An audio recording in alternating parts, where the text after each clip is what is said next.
Welcome to Stepdad Success, turning the tide on the way stepdads are seen and show up in the world. We're a new breed of leaders raising leaders.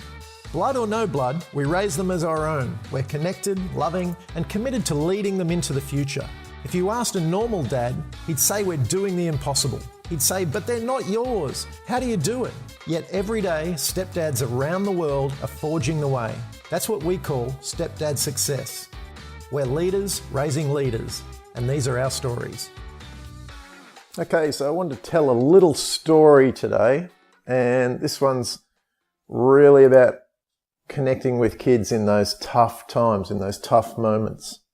As stepdads, we all know that there are other parents involved in some of our relationships. And there's that transition time between, going to visit with the other parents involved, coming home. For my own unique situation, we have the boys week on, week off. So they go to their dad's for a week and they come back and stay with us for a week. And what I've noticed over time is that transition period when they first come back home here is a really tricky one. There's often a lot of arguing amongst the boys, and there's fiery moments with us. I'm certainly not perfect, and I certainly can flare up, just the same as most parents. But I came across a really funny little thing the other day. I was just testing some different things, and we've tried, making it a movie night, making it a pizza night, taking them out, staying home, doing homework, not doing homework, all sorts of little things that we've tried. And over time, things have become really, really good, actually. That transition period isn't what it used to be years ago. So I was sitting down the other day and, the boys had just come home from a week with their dads, and I'm sure they've had an awesome time. I know they went out, they had a lot of outings with their dad, and he's really great with them, which is fantastic. I love to see that. And they came home and there was that tension again. I could feel it. Leonie'd come through the door and, the boys were shuffling about in their bedrooms, getting things kind of settled in their rooms. And me and Leonie went upstairs and, we're kind of, okay, what are we doing for dinner? What's going on? And I could hear this rumbling downstairs. And it was the two boys. There was the heated discussions. There was yelling. Remembering they're 8 and 10, so they're just little boys. They're sorting themselves out. And I totally get that. And at times, I'll go down there and try and sort it out for them, or try and help them, settle things down, or sometimes I'm, the dictator and I go down there and I just want to tell them what to do. And I thought about it the other day and I thought, well, this is one of these transition times and I need to try something a little different. So I actually just went downstairs.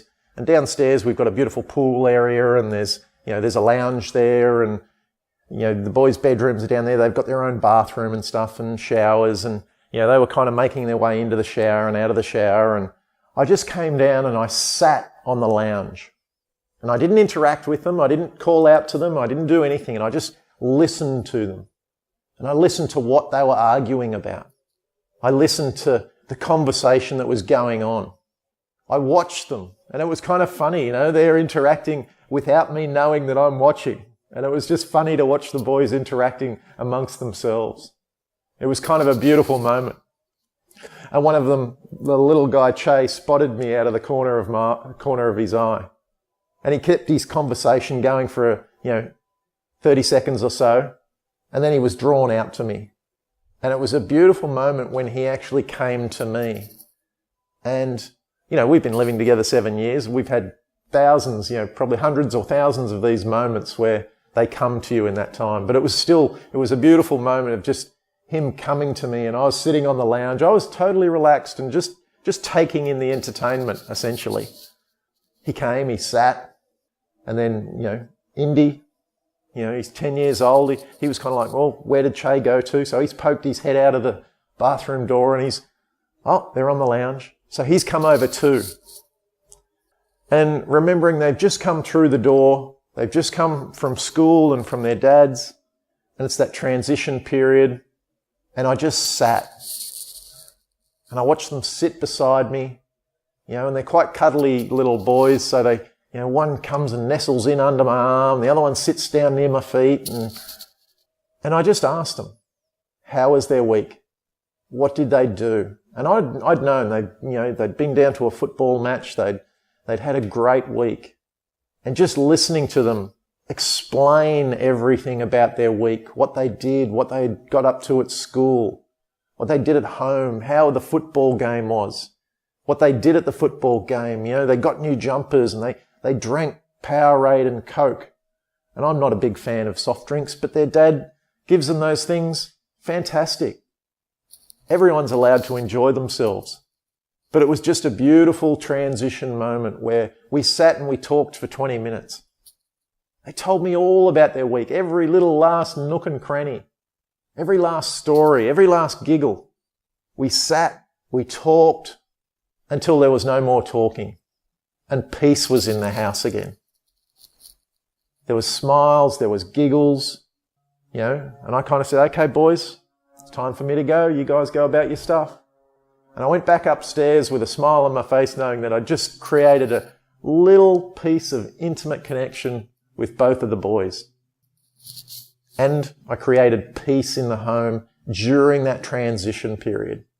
For the rest of the night, they came upstairs and they were helping us with dinner and just having a giggle. And then we got into some schoolwork and did some spelling tests and that sort of stuff and learnt some new words.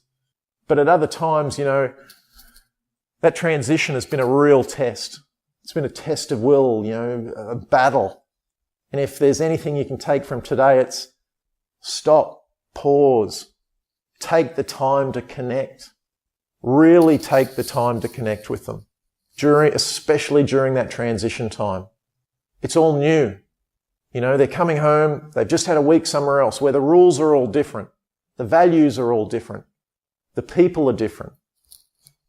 And they come into a different household and they've got to have time to adjust.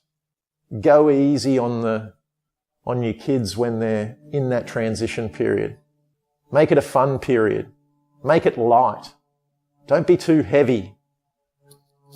For the 20 minutes I spent there just taking the time, it saved us probably an hour or two of what could have built up into a really uncomfortable, horrible night. And we've had that in the past, as I said. We're not perfect by any stretch. But just a little tip I wanted you to take away from today. And like these little things that just create beautiful moments, just like it did for me the other night. Take the time, sit down with your kids, listen to them without interacting, without having to be the dictator or without having to even give much input. Let them unload on you and let them connect with you. Truly is a beautiful thing. So remember that next time for the transition period. Have some fun with it. Go slow with it. Listen to your kids. Let them settle in and create a beautiful moment for yourself. Thanks very much for listening.